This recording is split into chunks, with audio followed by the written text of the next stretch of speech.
They're giving you a codependent contract that says you must give back or else, I'm going to be upset. That's how most people gift. It's a codependent contract that says you must say thank you. You must feel a certain way for me. You must do something for me. Here's a gift. Imagine if that's what was written on it. But that's how most people do it. You're allowed to just receive.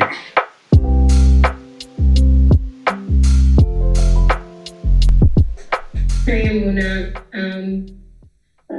I'm just struggling with something a little bit right now because I feel like in the process of trying to get my course out there and, go through this whole process, it's bringing up a lot of feelings of doubt in myself. And like right now, I'm like a one woman show in my business, and I'm just like, it's not profitable right now. I'm just like trying to manage my expenses. So in the process of just doing that and trying to like promote this course, I feel like such an like such a fraud, like trying to help other people when I feel like I'm kind of struggling myself.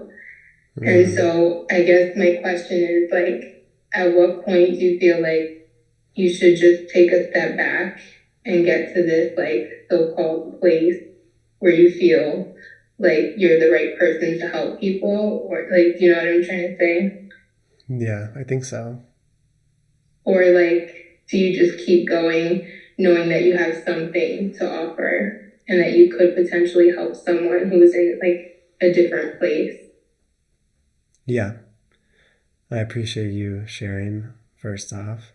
It obviously takes courage. And anyone here ever felt doubt around their business? Raise your hand. Anyone here ever had a time or multiple times in their business where it wasn't profitable? Raise your hand. Okay. I should have also raised my hand for both of those, by the way. I'm not exempt. I could raise my hand many times at different points. And so the feeling of being the one woman show is an experience that's true to you, and the reality of it is what you just saw, right? That we're here together, and it's an experience that almost everyone here raised their hand and said yes to. I've experienced a lot of self-doubt. And anyone here, raise your hand if you've ever felt some level of, quote unquote, imposter syndrome, or like, am I qualified? Am I just being a fake? Raise your hand for a sec. Okay. Almost everyone here. Yeah, me too. One of the questions I always ask around imposter syndrome is, and I think many of you guys have heard me share this before, but who are you trying to be that you're not?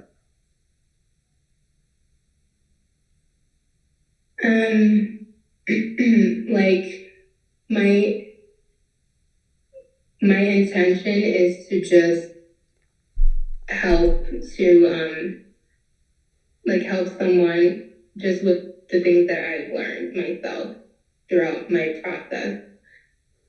But I feel like when in the process of trying to sell my courses, like I feel like I'm afraid that it's coming across that like I've achieved some massive success that I haven't achieved yet. And I don't know if that's how it's coming across, but because I'm not where I want to be, that's what it feels like. Yeah. So I'll ask it again. Who are you trying to be or presenting yourself as that you're not? Like maybe an expert in my field. Yeah. And are you claiming that you've reached a certain level of success that you haven't? Not really. Not really, or no?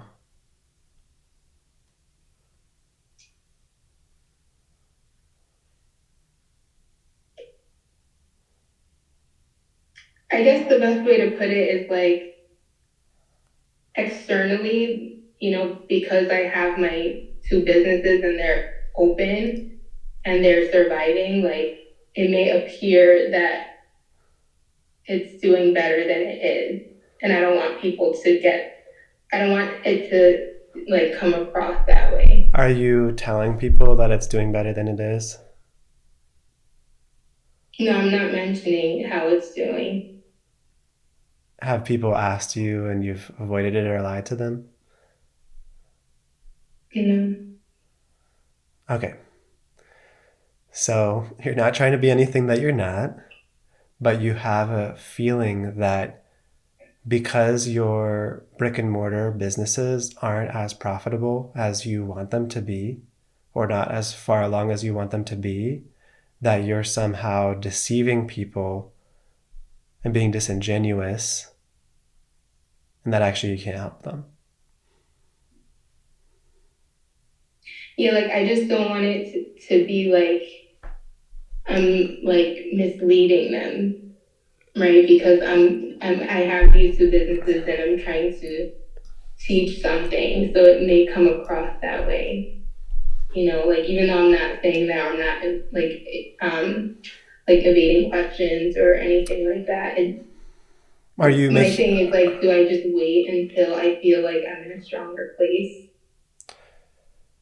It's an interesting question, right? Because there are people who feel fake and like frauds at every level of achievement.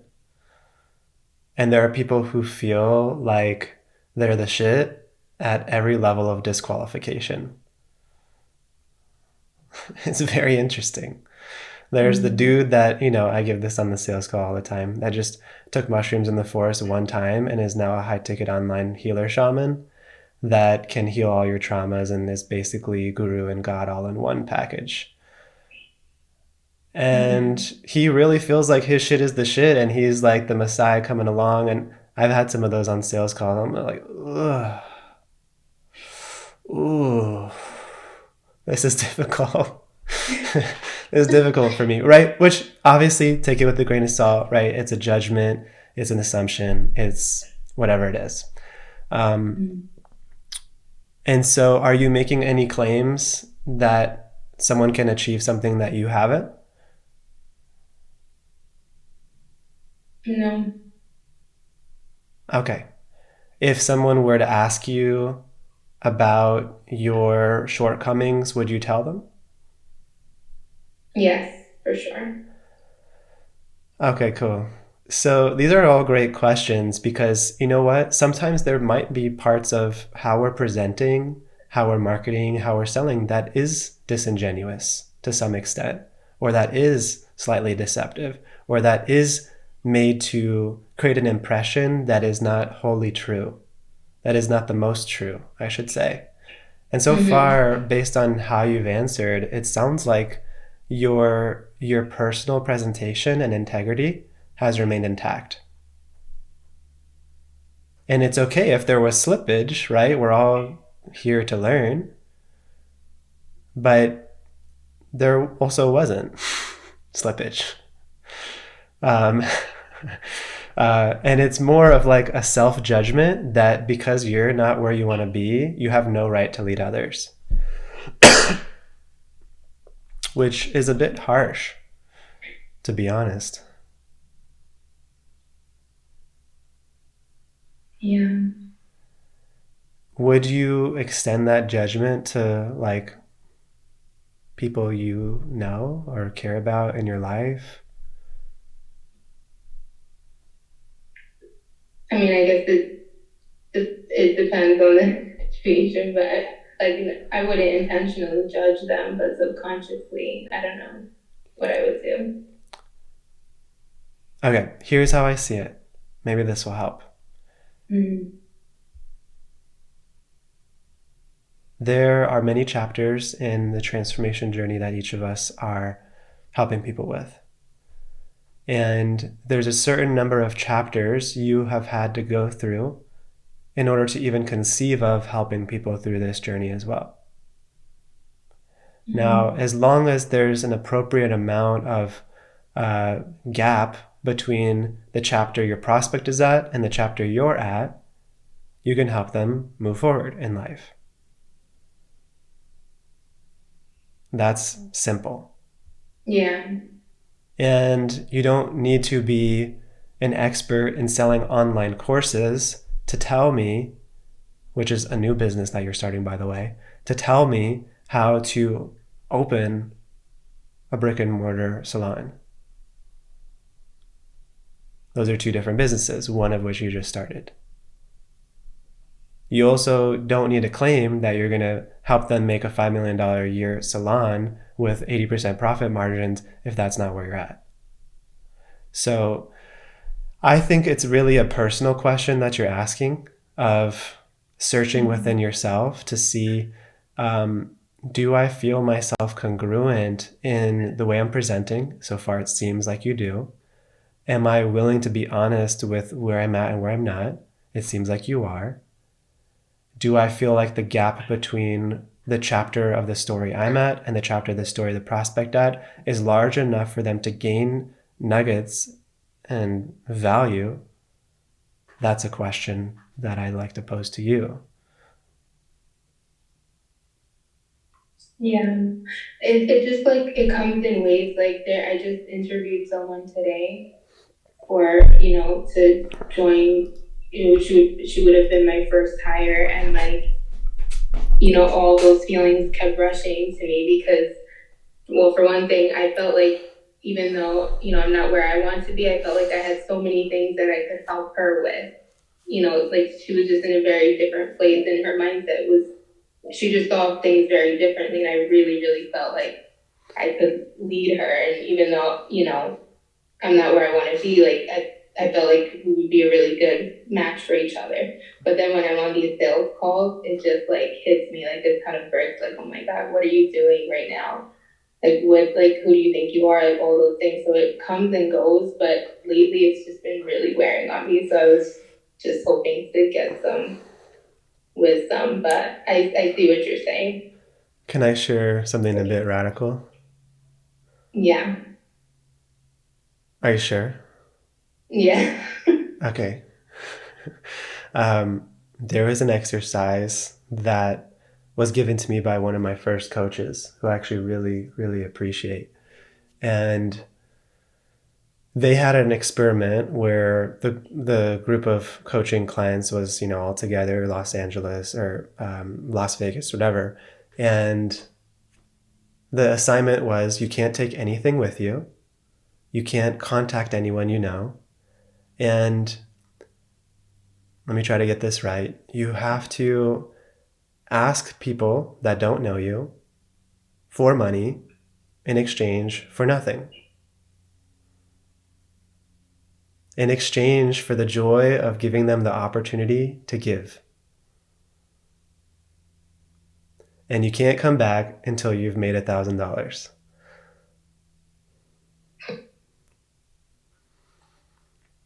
What would it take for you to be happy to give me $20? Not what can I do for you, not what service can I render to you later. You're giving someone the opportunity to give for the sake of giving and receive the joy of giving in exchange for $20. Which, why am I bringing up that experiment? Because so many people claim their worth based on their doingness and not just on the fact that they are worthy.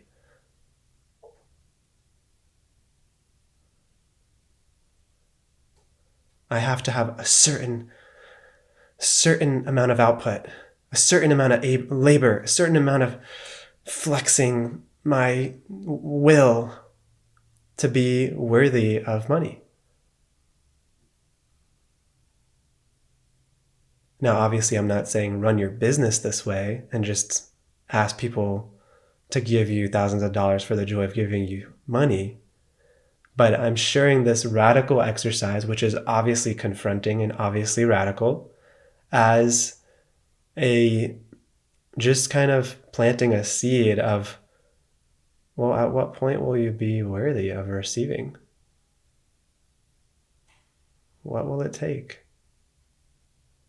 Yeah, and I think that that's something that I'm realizing about myself too, is that I think it's just something in me, like energetically, that like it's like a worth thing, like a self-worth thing. Like, am I worthy of taking these people's money? Is it, and I always think about it like, is it really a problem about me not feeling like I can offer anything, or like is it just a belief system that I have about myself? Like, do I Yeah. have to show up differently for, like, if I showed up differently in my business, would people just be more attracted to my business, you know? Sales is the transference in belief. Sales is the transference of belief. That's all it is.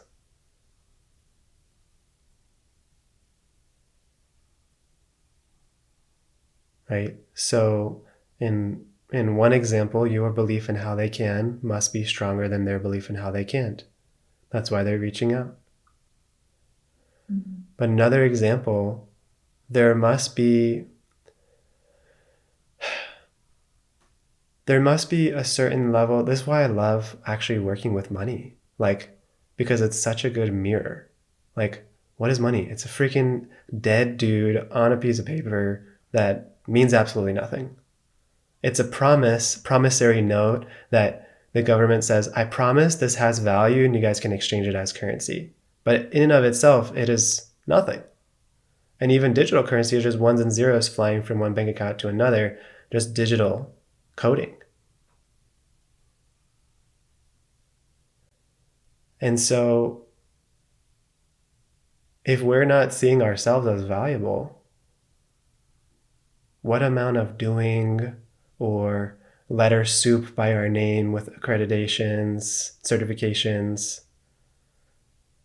PhD, blah, blah, blah, all the different things, what amount of that is going to make you amount to something? There are people with tons of alphabet soup who feel worthless. There are people who are multimillionaire billionaires who feel worthless. There are people who work 15 hours a day, 20 hours a day who feel worthless. So if it's not from doing or having, where is it from? I don't know. It's from being. Who you are is valuable.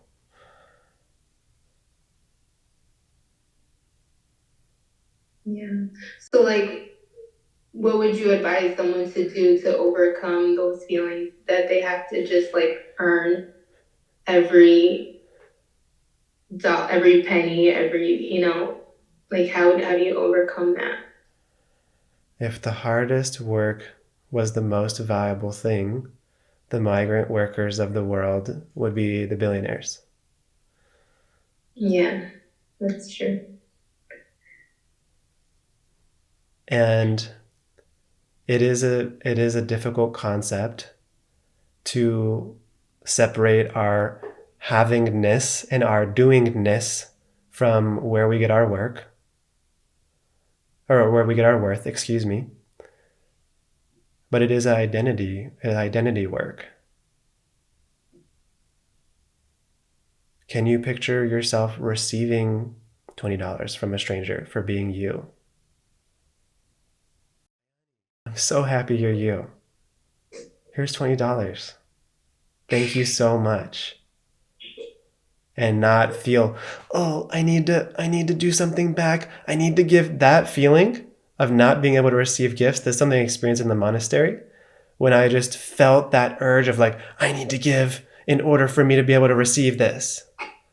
Anyone ever felt that before with like gifts or just like receiving praise or like money, or it's like, oh, now I need to like do something, like I'm indebted. But it's like just receiving. You're allowed to just receive. And if someone's giving, that's what they fucking want you to do. Or else they're not giving. They're giving you a codependent contract that says you must give back, or else, I'm going to be upset. That's how most people gift. It's a contract, a codependent contract that says you must say thank you must feel a certain way for me, you must do something for me, here's a gift. Imagine if that's what was written on it, but that's how most people do it.